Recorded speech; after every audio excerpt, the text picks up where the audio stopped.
Ajith number 1. தல வணக்கம் தல. எங்கள் தல அஜித் சார். அஜித் அண்ணா ஷேப் தலையோட நடிச்ச அஜித் சார். அஜித் தல அஜித் சார். எனக்கு அஜித்னா ரொம்ப பிடிக்கும். காதல் படத்துல போய் நடிச்சு காட்டினேன். நடிச்சு காட்டுறப்பதான் பாலாஜி தேசாக்கு பிடிச்சி போய் காதலில் அந்த பார்த்துருப்பீங்க ஒரு எண்ணெய் தேய்க்கிற சீன் மேன்சனில் வந்து இப்போ உடம்புல எண்ணெய் தேய்ச்சிட்டு நான் நடிச்சிருப்பேன். அந்த சீன் எனக்கு வாய்ப்பு கிடச்சிச்சு. அதுக்கு முன்னாடியே நான் நம்ம லிங்கிசாமி சார்கிட்ட ஜியில் ஒரு 2 சீன் பண்ணியிருப்பேன். தலை கூட ஒரு 2 சீன் பண்ணியிருப்பேன். அந்த 2 சீன் பார்த்தீங்கன்னா முதல் சீன் வந்து அந்த காலேஜில் வந்து ஒரு எலெக்ஷன் நடக்கும். எலெக்ஷனில் நடந்தோடனே ஜெயிச்சிருவாங்க. வில்லை area ஜெயிச்சவங்க Venkat Prabhu opposite sir. Venkat Prabhu ஹீரோவில் ஒரு சைடு, ஆப்போசிட் அந்த பவன் வில்லை, நான் வந்து ஆப்போசிட் சைடு. அப்போ இந்த பக்கம் ஜெயிச்சிருவாங்க. ஜெயிச்ச உடனே இப்போ ஹீரோக்கு நடந்து போகிறப்ப கலாய்க்கணும்.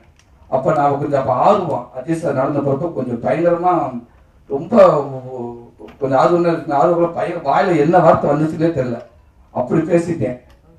உடனே டக்குன்னு கட்டுன்னு முடிச்சுட்டு அந்த பையனை கூப்பிடுங்கன்றாங்க லிங்கிசாமி சார். சொல்லியா அப்படின்னு இல்லையா சொல்லா நான் கூப்பிடுவாரு. யாரு அவனை கூப்பிடுங்கன்றாரு. ஆமாப்ல அவங்கிட்ட போய் கெஞ்சிட்டு இருக்க. என்ன சொல்றான் அவன்? ஏய் என்னடா சவுண்ட்? சார் அப்படின்னு கிட்ட வா வா வா மான்ற போடு. என்ன பேசியிருக்க அண்ணே? என்ன பேசியிருக்க?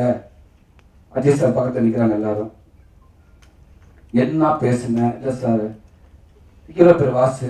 வாசு பெரிய ஆளானே அப்படின்னு பேசுனீங்க சார். இல்லை இல்லை இல்லை இல்லை இல்லை இல்லை ஒன்று சார் சொன்னார். இல்லை இன்னும் நல்லா இன்னும் வார்த்தை நிறையா விட்டுருக்காப்புல. நான் அப்படி தான் அந்த ஊர் நாட்டத்தில் விமர்சனம் நிறையா இருந்தேன். கையெல்லாம் ஆட ஆரம்பிச்சு நடுக்க ஆரம்பிச்சிருச்சு. அப்படியே பேசிட்டு ஓடிடலாமான்னு பார்த்தேன். எத்தனை ஓடிட்டோம்னா அவங்க பிடிக்க முடியாது, ஓடிடுவோம். கோயம்புத்தூர் இருந்துச்சு நடுக்கிறப்ப ரொம்ப பரட்டமாக இருந்துச்சு. வார்த்தை வரல. டக்குன்னு உன்னை கட்டி பிடிச்சிட்டாங்க எல்லாரும் சேர்ந்து. டேட் சார் கட்டி பிடிச்சிட்டாரு. அஜித் சார் பார்த்து நிற்கிறாரு. அஜித் சார் கூப்பிட்டு கைவிட்டு இந்த ஊர்னு கேட்டாரு. மதுரை அப்படின்னு. Very good, super. உண்மையா யதார்த்தமா எப்படி ஒரு கோபம் ஆப்போசிட்டால கலாய்க்கணுமோ அப்படி இது பண்ணீங்க. Very good. பயங்கரமா ஒரு என்கரேஜ் பண்ணாங்க. அதுக்கப்புறம் எனக்கு காதல் வாய்ப்பு கிடைச்சிச்சு. காதல் வாய்ப்பு கிடைச்சி கொஞ்சம் கொஞ்சமாக போயிட்டு இருக்க சுசீந்திரன் மூலமா வெண்ணிலா காப்பி ஒரு ஷூட்டிங்காக வந்து ஆர்டிஸ்ட் செலக்ட் எடுத்துட்டு இருக்காங்க. எனக்கு சுசீந்திரன் பழக்கம் என்ன, தீபாவளி எலிசார் படத்து சுசீந்திரன் வந்து அசிஸ்டன்ட் டைரக்டர். இப்போ இந்த இதில் போயிட்டு இருக்கப்ப தீபாவளி முடிஞ்சிச்சு, படம் ரிலீஸ் ஆயிடுச்சு. வழக்கமாக என் வாய்ப்புகள் போராடிக்கிட்டே இருக்கிறேன். கொஞ்ச நாளைக்கு அப்புறம் ஒருத்தர் சொன்னார், ஒரு நண்பர் வந்து பார்த்துட்டு டீ கடையில் இங்கே ஒரு டீ கடை இருக்கு, அதில் பார்த்து சொன்னார் சுசீந்திரன் ஒன்று வர சொன்னார் அப்படின்ட்டு. அப்போ உதவி இயக்குனர் தான். ஒரே ஒன்று அந்த சைக்கிள் ஓட்டுற போட்டி வைக்கிற சைக்கிள் ஓட்டுற சீனில் வந்து ஒரு அந்த நேரத்தில் ஒரு சீன் நடித்து நான் பெர்ஃபார்ம் பண்ணேன். அண்ணன் அதை பார்த்துட்டு கொஞ்சம் கொஞ்சமாக அந்த படத்தில் அப்படியே எனக்கு ஏற்றிக்கிட்டே வராது.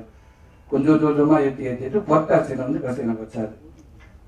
அந்த பொர்ட்டா சீன் தான் இன்னைக்கு உங்கள் முன்னாடி வந்து இந்த அளவுக்கு நான் நின்றுருக்கேன். அப்படி ஒரு வாய்ப்பை கொடுத்த சுசீந்திரன் கண்டிப்பாக இந்த எவ்வளோ சொல்லிட்டு வர எவ்வளோ சொன்னாலும் கஷ்டம்.